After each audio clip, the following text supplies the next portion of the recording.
భవిష్యత్తులో ఆంధ్రప్రదేశ్ క్వాంటమ్ ఇండస్ట్రీని శాసించబోతుందా అంటే దానికి అవును అనే సమాధానం గట్టిగా వినిపిస్తుంది. దీనికి కారణం ఆంధ్రప్రదేశ్ గవర్నమెంట్ తీసుకున్న ఒక గేమ్ చేంజింగ్ డెసిషన్. అమరావతిలో దేశంలోనే మొట్టమొదటి క్వాంటమ్ వ్యాలీని ఏర్పాటు చేయడం. ఇది ఆంధ్రప్రదేశ్తో పాటు మొత్తం ఇండియా రూపురేఖలనే మార్చేసే ప్రాజెక్ట్. ఒక్కసారి ఈ క్వాంటమ్ వ్యాలీ అందుబాటులోకి వస్తే అప్పుడు టెక్నాలజీ రంగంలో ఎన్నో విప్లవాత్మక మార్పులు జరుగుతాయి. మన దేశ సైబర్ సెక్యూరిటీ వ్యవస్థ అన్బ్రేకబుల్ గా మారుతుంది. వైద్య రంగంలో క్యూర్ అనేది లేనటువంటి ఎన్నో డిసీజ్లకి మెడిసిన్స్ అందుబాటులోకి వస్తాయి. ఇంపాసిబుల్ అనుకున్న ఎన్నో ప్రాజెక్ట్స్ ని ఈజీగా కంప్లీట్ చేయవచ్చు. వాతావరణంలోని మార్పులని, ప్రకృతి వైపరీత్యాలను కూడా ముందే పసిగట్టవచ్చు.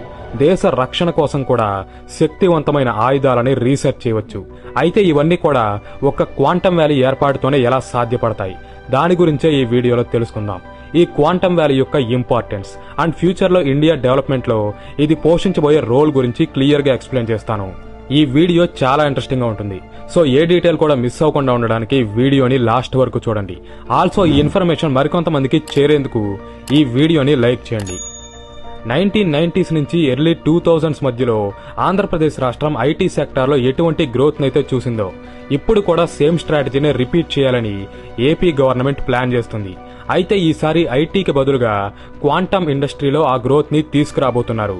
దీనికోసం అమరావతిలోని 50 ఎకరాలలో క్వాంటమ్ వ్యాలీ ఏర్పాటు కోసం ఆల్రెడీ ల్యాండ్ ని కూడా కేటాయించారు. అయితే ఈ క్వాంటమ్ వ్యాలీని ముందుకు నడిపించే ఒక ముఖ్యమైన కాంపోనెంట్ గురించి మనం ఇక్కడ మాట్లాడుకోవాలి. అదే క్వాంటమ్ కంప్యూటర్. ఐబిఎం, టీసీఎస్ మరియు లార్సన్ అండ్ టూబ్రో సంస్థలు కలిసి 2026 జనవరి కల్లా భారతదేశపు చరిత్రలోనే అత్యంత శక్తివంతమైన క్వాంటమ్ కంప్యూటర్ ని తయారు చేయబోతున్నాయి. దీని పేరే క్వాంటమ్ సిస్టమ్ 2. ఇది 156 క్యూబిట్ల సామర్థ్యం ఉండే హెరాన్ ప్రాసెసర్ ద్వారా రన్ అవుతుంది. అయితే ఇక్కడ మీకు అసలు క్వాంటమ్ కంప్యూటర్ అంటే ఏంటి, దీనివల్ల మనకు ఉపయోగం ఏంటి అనే డౌట్ ఖచ్చితంగా వస్తుంది. దాని గురించే ఇప్పుడు తెలుసుకుందాం. ప్రస్తుతం మనం వాడే నార్మల్ కంప్యూటర్స్ కన్నా సూపర్ కంప్యూటర్స్ చాలా పవర్ఫుల్ గా పనిచేస్తాయని వింటూ ఉంటాం. కానీ ఆ సూపర్ కంప్యూటర్ల కన్నా కొన్ని బిలియన్ రెట్ల ఎక్కువ సామర్థ్యంతో పనిచేసేవే ఈ క్వాంటమ్ కంప్యూటర్స్. ఇవి క్వాంటమ్ మెకానిక్స్ ఆధారంగా పనిచేస్తాయి. వీటి పర్ఫార్మెన్స్ కి ఒక చిన్న ఎగ్జాంపుల్ చెప్పాలంటే, ఉదాహరణకు మన దగ్గర 10 ప్లేయింగ్ కార్డ్స్ ఉన్నాయనుకుందాం. కానీ వాటిలో ఒక్కటే క్వీన్ ఉంది. ఇప్పుడు ఆ కార్డ్స్ అన్నింటినీ మిక్స్ చేసి వాటిలోంచి ఆ ఒక్క క్వీన్ కార్డ్ ని మాత్రమే బయటకు తీయమంటే మనం 1 by 1 ఒక్కో కార్డ్ ని గెస్ చేసి తీస్తాం. అలా క్వీన్ కార్డ్ వచ్చే వరకు ట్రై చేస్తాం. ప్రస్తుతం మనం వాడే normal computers and super computers కూడా సేమ్ ఇలాగే ఫంక్షన్ అవుతాయి. కానీ అదే ప్లేస్ లో క్వాంటమ్ కంప్యూటర్ ఉంటే మాత్రం అక్కడ 10 కార్డులు కాదు కదా, 10 కోట్ల కార్డులు ఉన్నా సరే వాటిలోని సింగిల్ క్వీన్ కార్డ్ ని మొదటి అటెంప్ట్ లోనే 100% యాక్యురసీతో గుర్తించి బయటకు తీస్తుంది. దీన్ని బట్టి క్వాంటమ్ కంప్యూటర్స్ ఎంత ఎఫిషియన్సీతో పనిచేస్తాయో అర్థం చేసుకోవచ్చు. దీనికి కారణం మనం వాడే నార్మల్ కంప్యూటర్స్ బైనరీ సిస్టమ్ మీద ఆధారపడి పనిచేస్తే క్వాంటమ్ కంప్యూటర్స్ మాత్రం క్వాంటమ్ సిస్టమ్ ఆధారంగా వర్క్ అవుతాయి. ఎలాగంటే బైనరీ సిస్టంలో 0 మరియు 1 అనే 2 బిట్స్ ఉంటాయి. ఇక్కడ 0 అంటే ఆఫ్ అని, 1 అంటే ఆన్ అని అర్థం. అదే మరోపక్క క్వాంటమ్ కంప్యూటర్స్ లో మాత్రం క్వాంటమ్ బిట్స్ ఉంటాయి. వీటినే క్యూబిట్స్ అని కూడా అంటారు. అయితే ఈ క్యూబిట్స్ స్పెషాలిటీ ఏంటంటే ఇవి ఒకేసారి అటు 0 గాను మరియు ఇటు 1 గాను ఉండగలవు.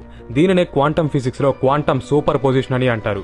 ఈ సూపర్ పొజిషన్ సహాయంతో నార్మల్ కంప్యూటర్ లో 2 బిట్స్ చేసే పనినే క్వాంటమ్ కంప్యూటర్ లో 1 బిట్ మాత్రమే పూర్తి చేయగలదు. ఇలా క్యూబిట్ల సంఖ్య పెరిగే కొద్దీ కంప్యూటర్ యొక్క ప్రాసెసింగ్ పవర్ అనేది విపరీతంగా పెరుగుతుంది. అది ఎంతలా అంటే 2 క్యూబిట్స్ ఉన్న ఒక సిస్టమ్ 4 పాసిబుల్ వాల్యూస్ ని కనుక్కోగలిగితే 20 క్యూబిట్స్ ఉండే సిస్టమ్ 1 మిలియన్ కన్నా ఎక్కువ వాల్యూస్ ని ఫైండ్ అవుట్ చేయగలదు. ఇక్కడ మీకు ఒక విషయం చెప్పాలి. అదేంటంటే రీసెంట్ గానే 2025 మేలో బెంగళూరుకి చెందిన క్యూపై ఏఐ అనే కంపెనీ మన భారతదేశపు మొట్టమొదటి క్వాంటమ్ కంప్యూటర్ ని తయారు చేసింది. ఇది 25 సూపర్ కండక్టింగ్ క్యూబిట్స్ కెపాసిటీతో పనిచేస్తుంది. ఈ టైప్ డివైస్ ని ఇండియాలో తయారు చేయడం ఇదే మొదటిసారి. ఇక అమరావతిలో నిర్మించబోయే క్వాంటమ్ కంప్యూటర్ అయితే 156 క్యూబిట్ల ప్రాసెసింగ్ పవర్ తో పనిచేయబోతుంది. అందుకే దీన్ని India's most powerful quantum computer అని పిలుస్తున్నారు. ప్రస్తుతం అమెరికాలో ఆల్గరిథమ్స్ ని రాయడానికి ఏ హార్డ్వేర్ నైతే ఉపయోగిస్తున్నారో ఇది కూడా ఆ కేటగిరీలోకే వస్తుంది. అలాగే ఈ క్వాంటమ్ కంప్యూటర్ల డిజైన్ కూడా మనం డైలీ లైఫ్ లో యూజ్ చేసే నార్మల్ కంప్యూటర్స్ తో పోలిస్తే చాలా డిఫరెంట్ గా ఉంటుంది. దీనిలో ఎన్నో వైర్స్ మెలికలు తిరిగి ఒకదానితో ఒకటి కనెక్ట్ అయి ఉంటాయి. ఈ సిస్టమ్ మొత్తాన్ని కూడా ఒక సీల్డ్ బాక్స్ లో పెడతారు. అయితే ఈ క్వాంటం కంప్యూటర్స్ ని తయారు చేయడం అంత ఈజీ కాదు. ఎందుకంటే ఇప్పుడు మనం వాడే నార్మల్ కంప్యూటర్స్ లో ట్రాన్సిస్టర్స్ అనేవి కదలకుండా ఒక ఫిక్స్డ్ స్టేట్ లో స్టేబుల్ గా ఉంటాయి.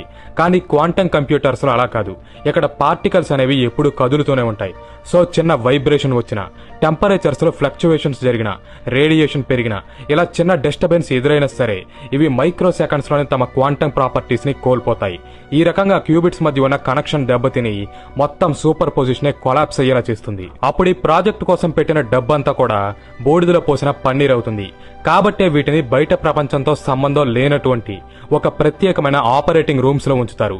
అలాగే ఈ క్వాంటం కంప్యూటర్స్ లోపల అబ్సల్యూట్ జీరో టెంపరేచర్స్ ని మెయింటైన్ చేస్తారు. అంటే ఎముకలు గడ్డ కట్టించే -273 డిగ్రీల చల్లటి వాతావరణం మధ్యలో ఇవి ఉంటాయి. దీనికోసమే ఈ కంప్యూటర్ ని ఒక సీల్డ్ బాక్స్ లో భద్రపరుస్తారు. ఇంకా చాలా జాగ్రత్తలు తీసుకుంటారు. సో క్వాంటం కంప్యూటర్ దాని పూర్తి కెపాసిటీతో వర్క్ అవ్వాలంటే ఎన్నో ప్రికాషన్స్ అనేవి అవసరం. అయితే వీడియో స్టార్టింగ్ లోనే మనం అమరావతిలో క్వాంటం వ్యాలీ అనేది ఏర్పాటైతే అప్పుడు వైద్య రంగంలో ఎన్నో విప్లవాత్మక మార్పులు జరుగుతాయని, విరుగుడే లేని ఎన్నో డిజీజ్లకి వ్యాక్సిన్స్ అందుబాటులోకి వస్తాయని, నేచురల్ డిజాస్టర్స్ ని ముందే తెలుసుకోవచ్చని, ఇలా ఎన్నో మార్పులు జరుగుతాయని చెప్పుకున్నాం. అయితే ఇన్ని వండర్స్ జరగబోవడానికి కూడా ఈ క్వాంటం కంప్యూటరే కారణం. వీటిలో ఉండే అసాధారణ కంప్యూటింగ్ పవర్ ప్రపంచంలోని ఎంతటి క్లిష్టమైన ప్రాబ్లంనైనా సరే పరిష్కరిస్తుంది.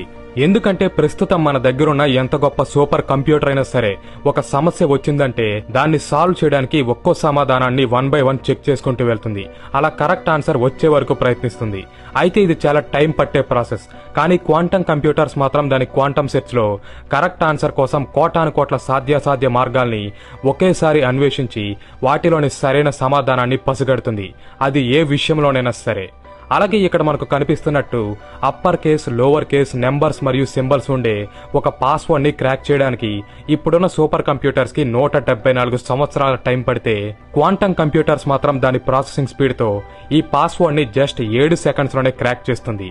అంటే ఊహించుకోండి దీని స్పీడ్ ఎటువంటిదో. ఇది ప్రపంచంలోని ఎంత స్ట్రాంగ్ పాస్వర్డ్ అయినా సరే కొన్ని సెకండ్స్ లోనే క్రాక్ చేయగలదు. కానీ ఇది సృష్టించే ఎన్క్రిప్షన్ ని బ్రేక్ చేయాలంటే మాత్రం శత్రుదేశ హ్యాకర్లకి ఒక జీవిత కాలం కూడా సరిపోదు. ఈ రకంగా క్వాంటం కంప్యూటర్ ఎన్నో కాంప్లెక్స్ క్యాల్కులేషన్స్ ని చేయడం ద్వారా అసాధ్యమనుకున్న ప్రాజెక్ట్స్ ని పాసిబుల్ చేయగలదు. కొత్త వ్యాక్సిన్స్ ని, డ్రగ్స్ ని డిస్కవర్ చేసి ప్రాణాపాయంలో ఉన్న పేషెంట్స్ ని కాపాడగలదు. హ్యూమన్ డిఎన్ఏని మాడిఫై చేయగలదు. భవిష్యత్తులో రాబోయే ప్రకృతి విపత్తులని 100% యాక్యురసీతో అంచనా వేయగలదు. అలాగే ట్రాఫిక్ ని కంట్రోల్ చేయడం, స్టాక్ మార్కెట్ లో రిస్క్ ని తగ్గించడం, ఆర్టిఫిషియల్ ఇంటెలిజెన్స్ వంటి కొత్త టెక్నాలజీస్ ని తయారు చేయడం, గూడ్స్ ని ఒక ప్లేస్ నుంచి మరో ప్లేస్ కి సరఫరా చేయడంలో కాస్ట్ ఎఫెక్టివ్ రూట్స్ ని కనుక్కోవడం, cyber security, defence industry, cryptography, ఇలా ఎన్నో రంగాలలో ఈ క్వాంటం కంప్యూటర్స్ మార్పుని తీసుకురాబోతున్నాయి. ప్రస్తుతం అమరావతిలో నిర్మించబోయే క్వాంటం వ్యాలీ 2026 జనవరి 1 నాటికి అందుబాటులోకి వస్తుందని చెప్తున్నారు.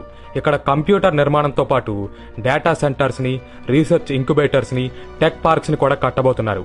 అయితే ప్రపంచాన్ని ఇంతలా రెవల్యూషనైజ్ చేస్తున్న ఈ క్వాంటం ఇండస్ట్రీలోకి అమెరికా, చైనా వంటి దేశాలకు ధీటుగా మన భారత్ కూడా, ముఖ్యంగా మన ఆంధ్రప్రదేశ్ రాష్ట్రం కూడా ఎంటర్ అవ్వడంపై మీరేమనుకుంటున్నారు? దీనిపై మీ ఒపీనియన్ ని కామెంట్ చేయండి. అలాగే ఫ్యూచర్ లో ఇటువంటి మరిన్ని ఇంట్రెస్టింగ్ వీడియోస్ కావాలనుకుంటే తప్పకుండా మన ఛానల్ ని సబ్స్క్రైబ్ చేసి బెల్ ఐకాన్ కూడా ఆన్ చేసి ఛానల్ ని ఫాలో అవ్వండి. అలాగే ఈ వీడియోని లైక్ చేయండి. ఇది ఈ వీడియో. Thanks for watching. జై హింద్.